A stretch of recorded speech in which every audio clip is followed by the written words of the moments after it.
అదే RTV app వార్తల్ని క్షణాల్లో చదివే అవకాశం ఉంటుంది. ఒక న్యూస్ పేపర్, ఒక టెలివిజన్ ఛానల్ మీ చేతుల్లో ఎప్పుడూ ఉంటాయి.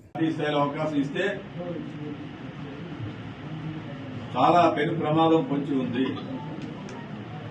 ఇప్పటికే కులాల పేరు మీద, మతాల పేరు మీద, భాషల పేరు మీద, ప్రాంతాల పేరు మీద జరుగుతున్నటువంటి విచ్ఛిన్నకర దాడులు మనం చూస్తున్నాం. ఉత్తరప్రదేశ్ లో ఉన్నవ లాంటి సంఘటన, ఒక దళిత బాలిక మీద అత్యాచారం చేసి బాలికను చంపేసి కనీసం శరీరాన్ని కూడా తల్లిదండ్రులకి ఇవ్వనటువంటి పరిస్థితి. ఇటీవల మణిపూర్ లో చూసాం. మణిపూర్ లో జరిగినటువంటి హింసాకాండం చూసి సభ్య సమాజం తలవంచుకునేటువంటి పరిస్థితి. ఎందుకంటే నరేంద్ర మోడీ గారు ప్రధానమంత్రిగా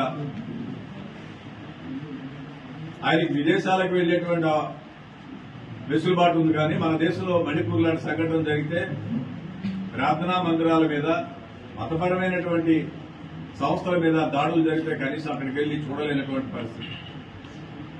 జమ్మూ కాశ్మీర్ చూసాం మనం.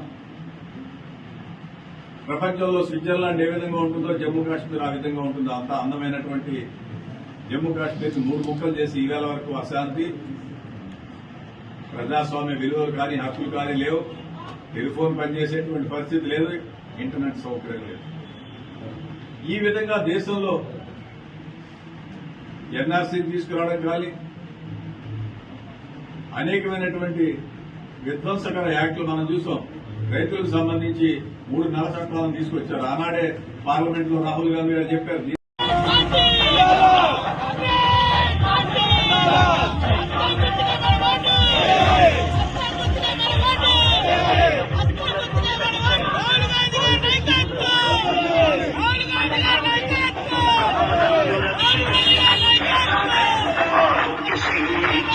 రేపు అధికారం వచ్చినప్పుడు కూడా ఉంటాం.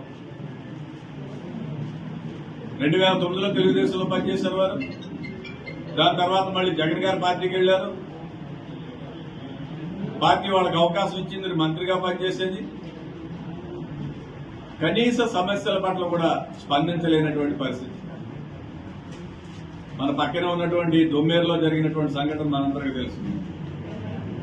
దళిత వ్యక్తి మీద దాడి జరిగి హత్యకు గురి అయితే స్పందించలేనటువంటి పరిస్థితి.